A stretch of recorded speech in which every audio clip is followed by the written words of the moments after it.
Subscribe my channel Avinash Sir and press the bell icon for latest notification.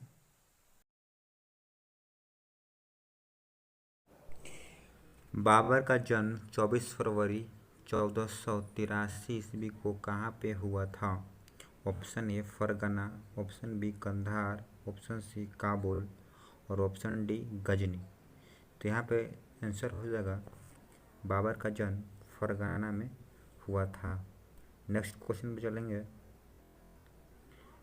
Babar के पिता का नाम क्या था? बाबर के पिता का नाम उमर शेख मिर्जा था।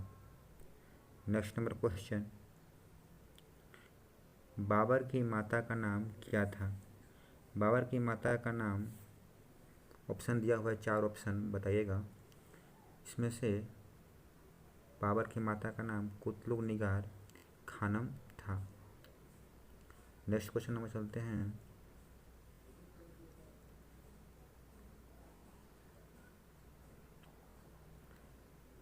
बाबर की 3 पत्नियां थी, निम्नलिखित में से कौन उसकी पत्नी नहीं थी? पहला ऑप्शन है Gulrukh, option B Maham, option C Gulbadan, option D Dilbar. तो हम जानते हैं कि गुलबदन उसकी क्या थी, बेटी थी। तो यहाँ पे गुलबदन ही आंसर हो जाएगा और बाकी ये जो 3 थी उसकी पत्नियां थी, ठीक है। और गुलबदन उसकी क्या थी, बेटी थी, ठीक है। नेक्स्ट नंबर क्वेश्चन पे चलेंगे। क्वेश्चन नंबर 5 पे, खाली स्थान ने जब 18 जून 1494 ईस्वी में फरगाना राज का उत्तराधिकार प्राप्त किया, तब उसकी उम्र केवल 12 वर्ष की थी। इसमें से कौन सा ऐसा सुल्तान था जो 8 जून 1494 ईस्वी में फरगाना राज का उत्तराधिकारी बना था? तो हम जानते हैं कि बाबर ही क्या था, उत्तराधिकारी बना था, ठीक है। तो इसका आंसर क्या हो जाएगा, बाबर। नेक्स्ट नंबर क्वेश्चन पे चलते हैं। बाबर ने 1507 ईस्वी में बादशाह की उपाधि यानी कि पदवी कहाँ पे धारण की थी? तो हम जानते हैं फरगना में, काबुल में, कि दिल्ली में, कि समरकंद में। तो इसका आंसर हो जाएगा काबुल में क्या किया था, बाबर ने 1507 ईस्वी में बादशाह की पदवी धारण किया था, ठीक है। नेक्स्ट नंबर क्वेश्चन में चलते हैं। क्वेश्चन नंबर 7 पे,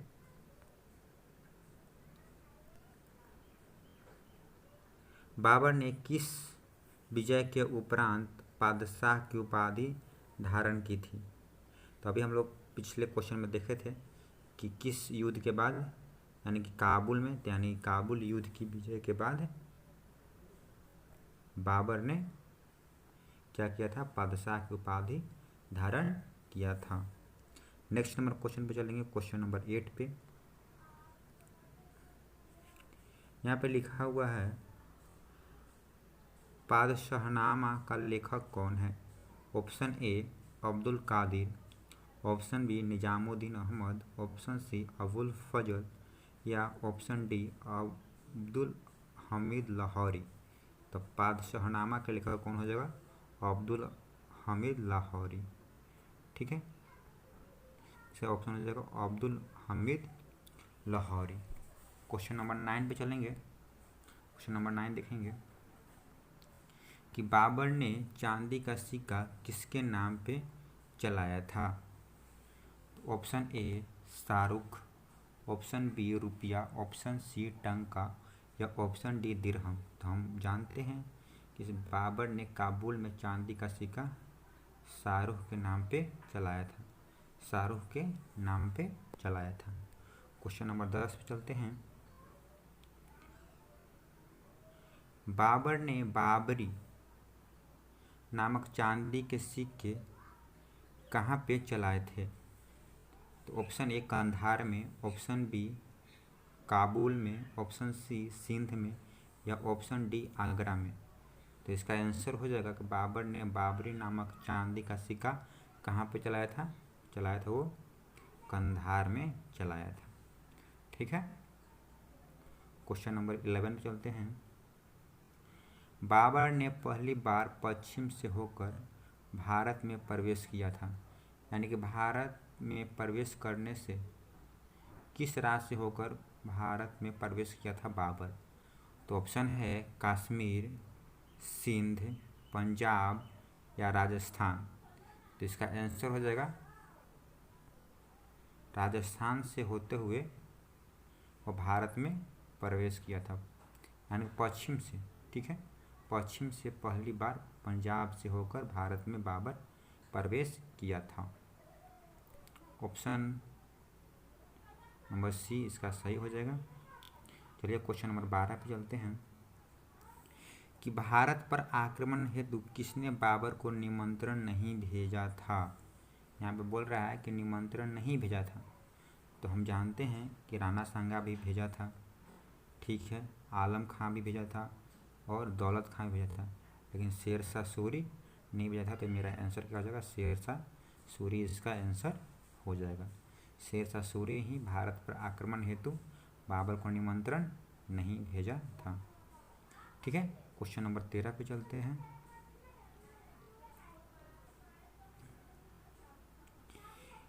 बाबर ने भारत पर किस वर्ष आक्रमण किए थे? भारत पर किस वर्ष आक्रमण किया था?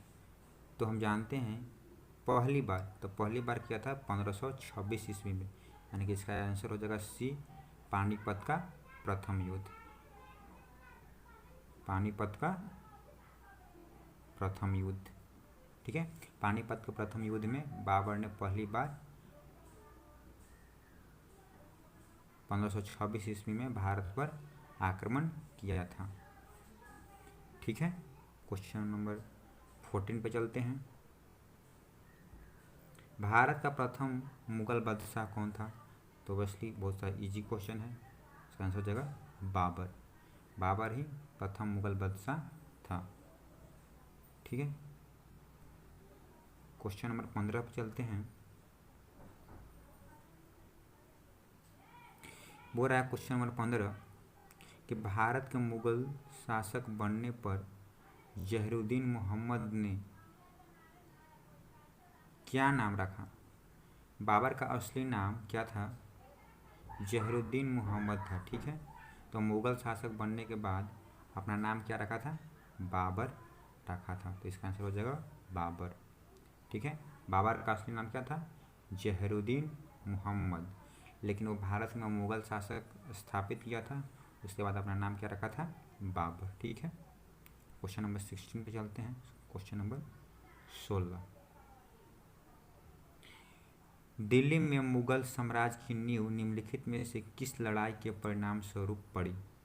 ठीक है, तो हम जानते हैं कि पानीपत की तीसरी लड़ाई के बाद नहीं, पानीपत की दूसरी लड़ाई के बाद भी नहीं, हल्दी घाटी की लड़ाई के बाद नहीं, पानीपत की प्रथम लड़ाई के बाद, यानी जो हुआ था 1526 ईस्वी में। ठीक है, उसी युद्ध के बाद दिल्ली में मुगल साम्राज्य की नींव रखी गई थी।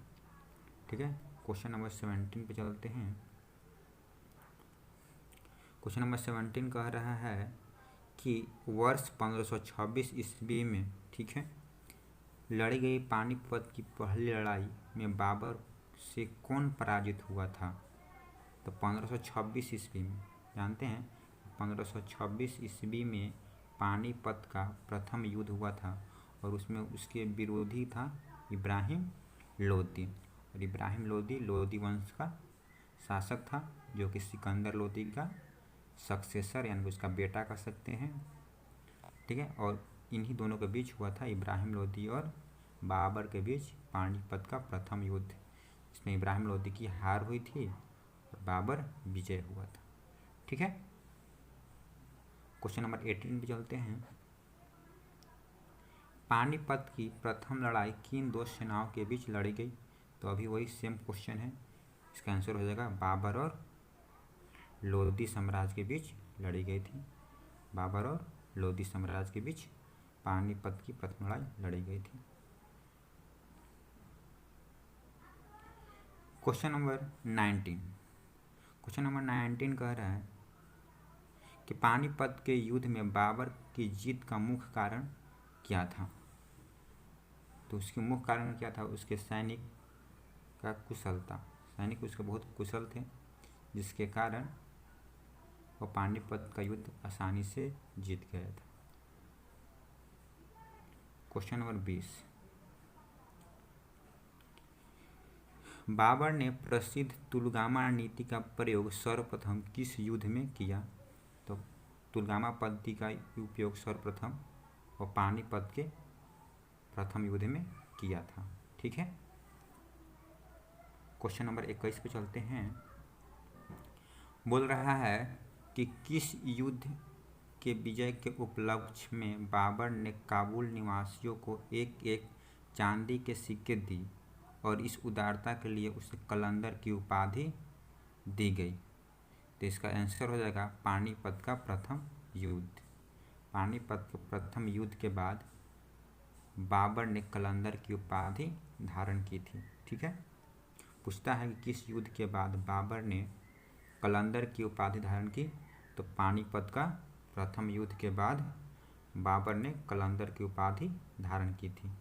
ठीक है। क्वेश्चन नंबर 22 पे चलते हैं। बोल रहा है कि मध्यकालीन भारत में निम्नलिखित में से सबसे पहली बार युद्ध में तोपों का इस्तेमाल किया? तो बाबर। ठीक है। क्वेश्चन नंबर 23, क्वेश्चन नंबर 23 है कि बाबर के प्रसिद्ध दो तोपचियों का नाम क्या था? तो मुस्तफा एवं उस्ताद अली कुली था। ठीक है। यानी कि इसका ऑप्शन नंबर सी सही हो जाएगा, मुस्तफा एवं उस्ताद अली कुली। ठीक है।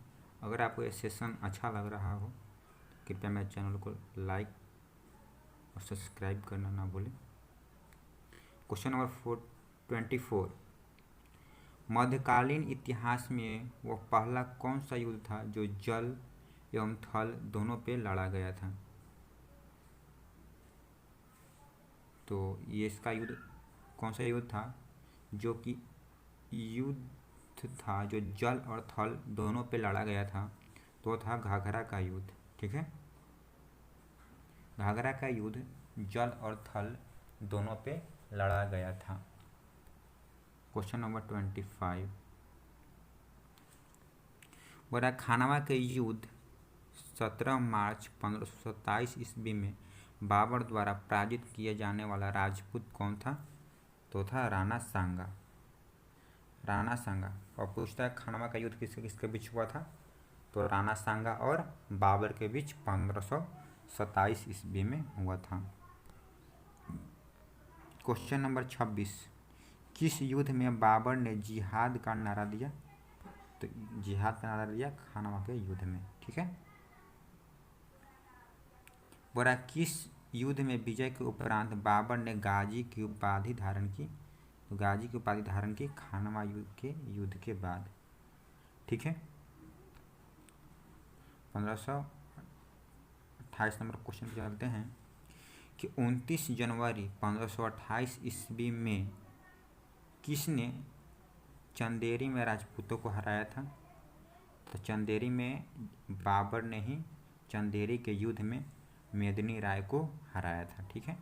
मेदिनी राय राजपूत से थे, तो बाबर और मेदिनी राय के बीच चंदेरी का युद्ध हुआ था और इसी युद्ध में बाबर ने पहली बार भारत में जौहर प्रथा देखा था।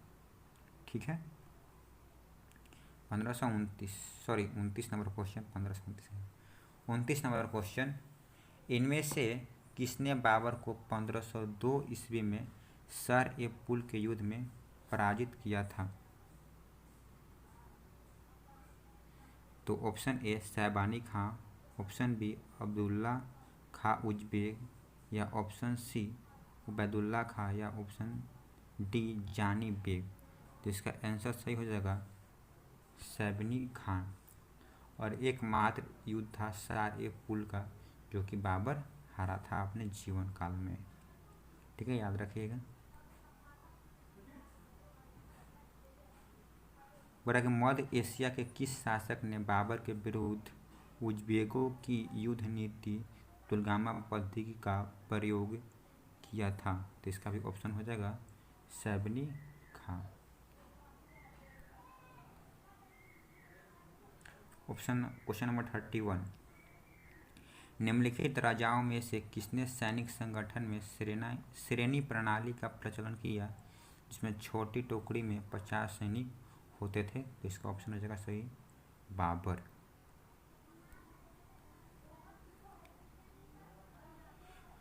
बोल रहा है कि मुगल काल की राजभाषा कौन सी थी? तो मुगल काल की राजभाषा हम लोग सब जानते हैं कि वो मुगल काल की राजभाषा क्या थी? फारसी थी। ठीक है। क्वेश्चन नंबर 33, मुगल प्रशासन में मुहतसिब था। मुगल प्रशासन में मुहतसिब था तो इसका हो जाएगा लोक आचरण अधिकारी, यानी कि ऑप्शन नंबर सी लोक आचरण अधिकारी जो होता था मुगल प्रशासन में मुहतसिब होता था। क्वेश्चन नंबर 34, मुगल प्रशासन में मदद ए मास इंगित करता था, यानी कि इसका पहला ऑप्शन है चुंगी कर, बी विद्वानों द्वारा दी जाने वाली राजस्व अनुदत्त भूमि। इसका सही आंसर हो जाएगा बी। इसका तो मुझे भी नहीं मालूम क्या मदद ए मास क्या होता है। ठीक है। क्वेश्चन नंबर 35 पे चलते हैं कि मुगल प्रशासन में जिले को किस नाम से जाना जाता था? तो मुगल प्रशासन में जिले को सरकार के नाम से जाना जाता था। ठीक है। क्वेश्चन नंबर 36, किसने ऐसे बाग बगीचे जिसमें बहता पानी हो निर्माण की परंपरा शुरुआत की थी? जानते हैं इसका बाबर को क्या था? बागानों का ज़्यादा शौक था। ठीक है।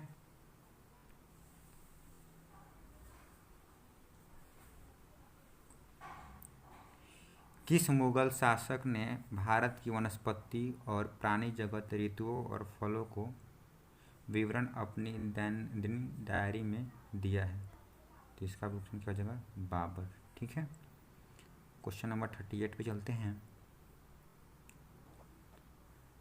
किस मुगल शासक की उपवनों उद्यानों को में अत्यंत अभिरुचि के कारण उपवनों का राजकुमार और मालियों का मुकुट कहा गया है? तो इसका भी आंसर क्या हो जाएगा? बाबर।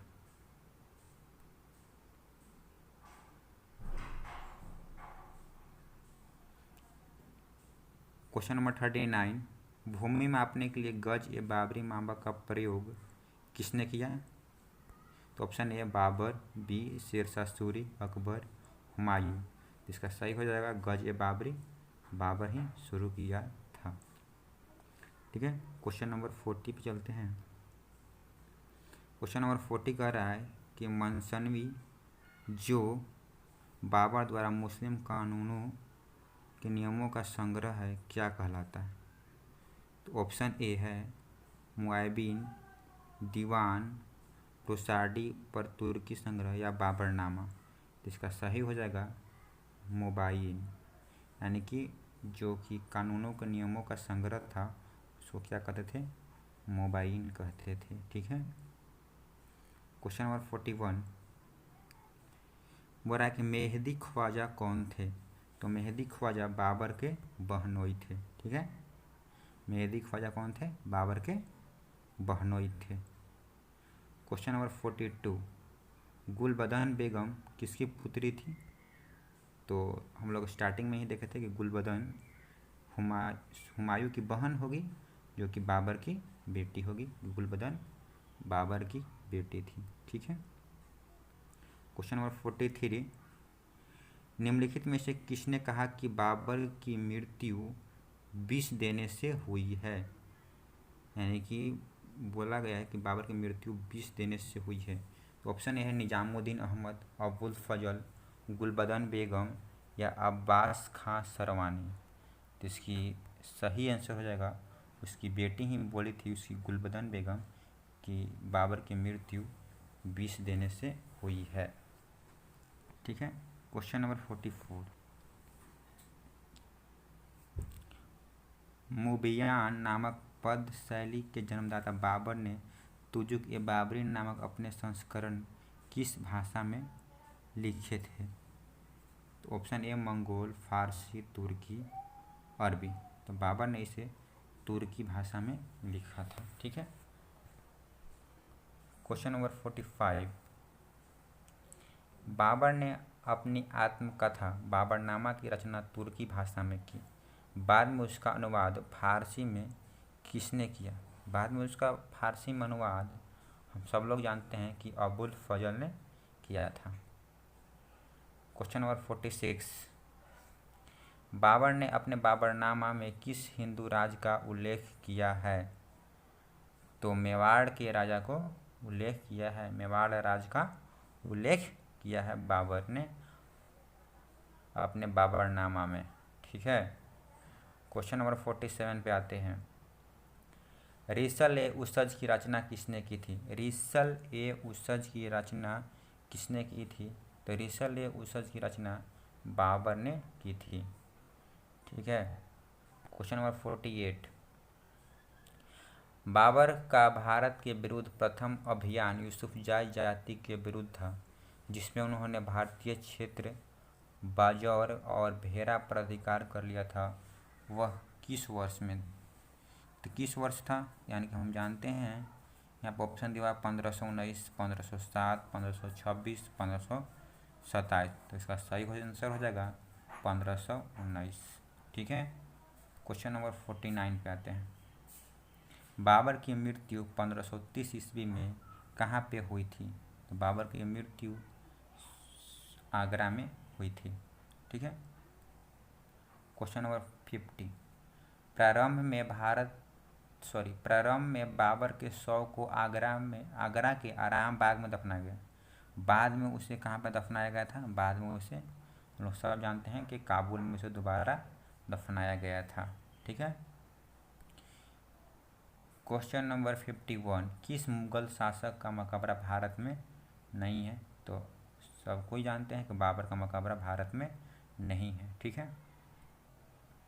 क्वेश्चन नंबर 52, बाबर का मकबरा कहाँ पे स्थित है?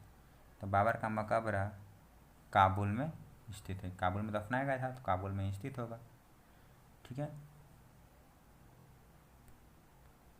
क्वेश्चन नंबर 53, बरक बाबर ने निम्नलिखित में से किस मुगल सम्राटों ने स्वयं अपनी आत्मकथा लिखी है?